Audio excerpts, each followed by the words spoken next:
conta também que a debandada no tricolor não se resume a Júlio Casares, que renunciou nessa quarta-feira.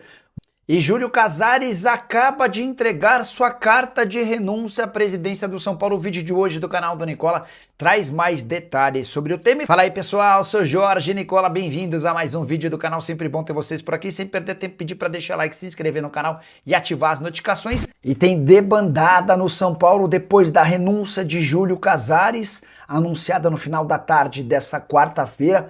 Mais 2 dirigentes caíram. Márcio Carlomagno, que atuava como uma espécie de CEO do São Paulo, e Dedé, que cuidava do futebol social. Eles se juntam a Mara Casares e Douglas Schwartzman, que estão completamente eliminados da nova diretoria sob o comando de Harry Macis.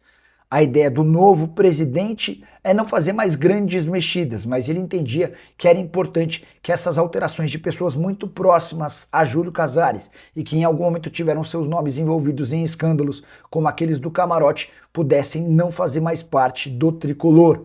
São Paulo, que dentro de campo perdeu por 3-2 para a Portuguesa e se colocou numa situação mais complicada no Campeonato Paulista. São 4 pontos conquistados depois de 12 disputados. São Paulo, nesse momento, não está no grupo de 8 times que passariam para a próxima fase. Para piorar, São Paulo enfrenta no final de semana o Palmeiras, em jogo do Campeonato Paulista, na condição de visitante, sem poder perder, para não ficar ainda mais distante do G8. O que você pensa sobre esses movimentos políticos e a saída de vez de Júlio Casares e companhia? Só para completar, registrar que o Márcio Carlomagno deixa de exercer um cargo no São Paulo depois de 21 anos.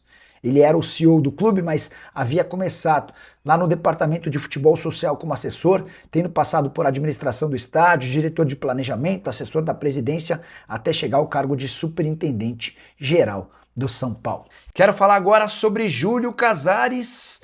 Na tarde dessa quarta-feira, pouco antes de eu gravar esse vídeo, o presidente divulgou uma carta anunciando sua renúncia à presidência do tricolor. Na última sexta-feira, o Júlio havia perdido em reunião do Conselho Deliberativo com 188 votos. Abriu-se um processo de impeachment contra ele. E esse impeachment seria confirmado pelos sócios em 30 dias. Já havia, inclusive, uma data para votação dessa questão.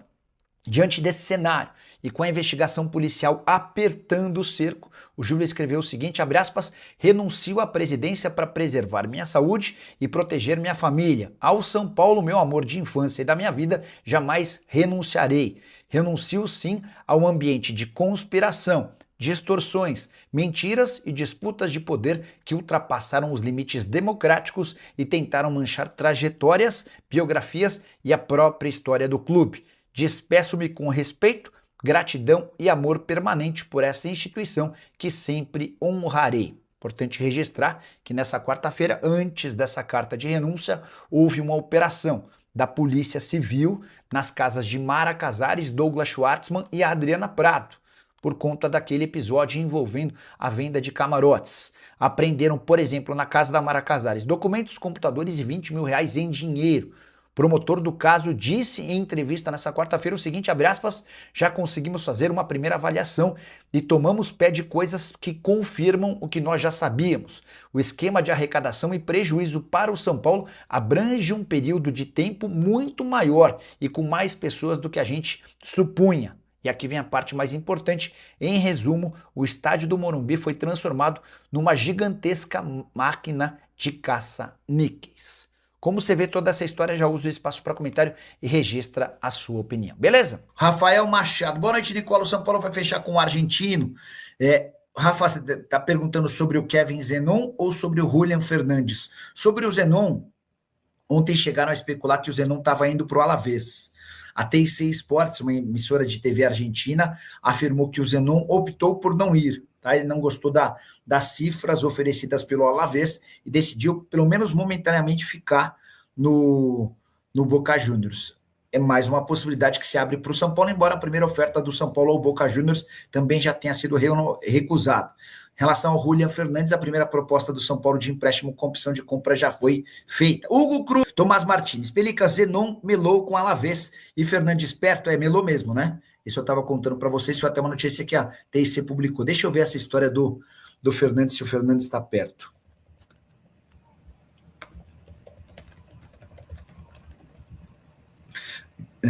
Julian Fernandes esquentou.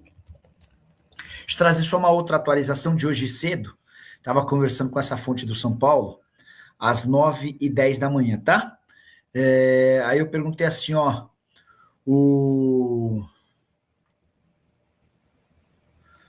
esse empréstimo pode sair hoje do Alisson para o Corinthians? Talvez. Aí, empréstimo superior a R$ 1 milhão. Então, só para vocês entenderem como é que Corinthians e São Paulo chegaram a esse avanço nas tratativas pelo Alisson. A ideia inicial era de que o Corinthians fechasse com o Alisson a pedido do Dorival Júnior. São Paulo falou, beleza, mas a gente quer como contrapartida um jogador. E o pedido do São Paulo foi do Ranieri. Aí o Corinthians disse não. Você quer trocar o Alisson que não joga pelo Ranieri que é titular. Aí não dá. Aí o Corinthians ofereceu, você quer o Martínez?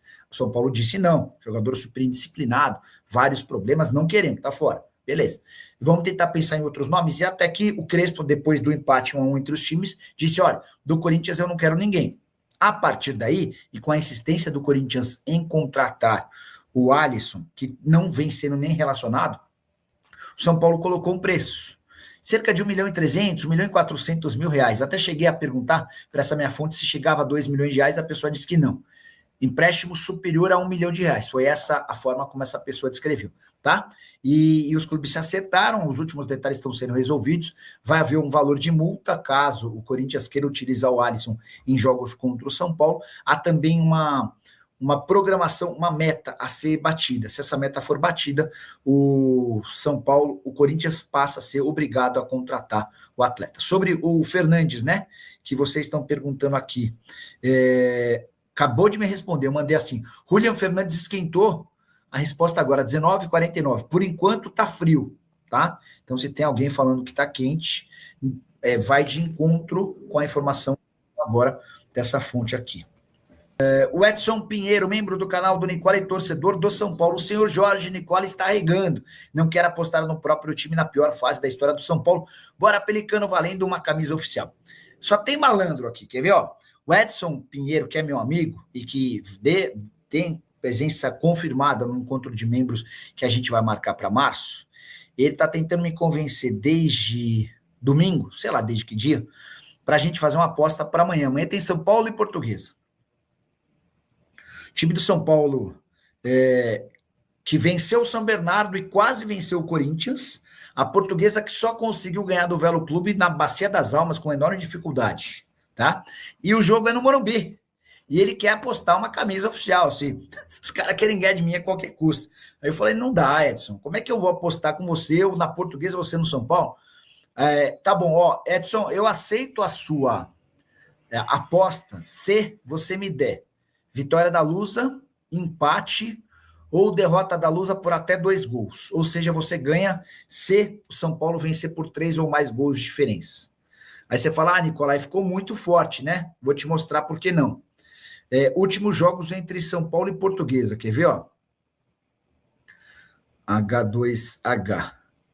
No ano passado, no Canindé, não era nem no Canindé, foi no Pacaembu, o São Paulo venceu com gol no finalzinho do Rian Francisco, 2-1, mas era jogo com o mando da Lusa, né? O Renan abriu o placar, o André Silva empatou e o Rian fez o gol no finalzinho. Aí, em 2024, São Paulo 1, Portuguesa 0, 1-0. Foi o gol do Luiz Gustavo, eu estava nesse jogo. E aí, no ano anterior, 4-1 para o São Paulo. Eu também estava nesse jogo. Eu fui nos 3 últimos jogos entre São Paulo e Portuguesa. Se você quiser, essas são as condições. Vitória da Luz é meu, empate é meu, vitória do São Paulo por 1 gol é meu, vitória do São Paulo por 2 gols é meu. A partir do 3 é tudo teu.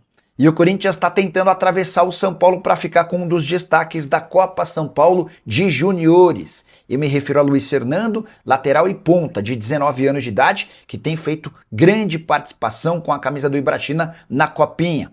Ele tem 7 partidas, 2 gols e 2 assistências, as 2 assistências que garantiram a classificação do Ibrachina contra o Palmeiras por 2-1 na última segunda-feira. Foi também o Luiz Fernando que marcou o gol da classificação contra o Internacional em outro mata-mata. Antes de gravar esse vídeo, consultei Ibrachina e São Paulo para entender como é que estava essa negociação.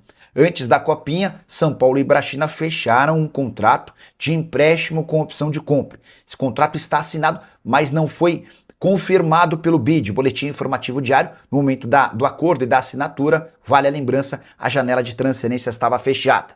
Importante registrar que, com a grande participação do Luiz Fernando no torneio, surgiram vários interessados com propostas oficiais. Hoje, um deles é o Corinthians, que tenta atravessar o São Paulo aplicando um chapéu no tricolor. Qual a chance de o São Paulo perder esse negócio? Vale a lembrança de que houve um impeachment no tricolor, Júlio Casares está afastado, enquanto esse processo de impeachment não é confirmado pelos sócios, Harry Macis é quem responde pelo tricolor. E se o São Paulo não levar adiante a história, é possível que o atleta acabe se tornando reforço do Corinthians. Se o São Paulo confirmar o interesse, o que pode acontecer é o Ibrachina tentar mudar as condições desse empréstimo, exigindo que o São Paulo faça a compra do atleta que vive ótima fase e se mostrou bem interessante. Só para completar, registrar também que antes da Copinha o São Paulo já havia fechado a compra de 20% de um atacante chamado Antony, 17 anos de idade. Ele arrebentou no Campeonato Paulista Sub-17, mas esse menino, até por ser mais novo, não foi utilizado na Copinha.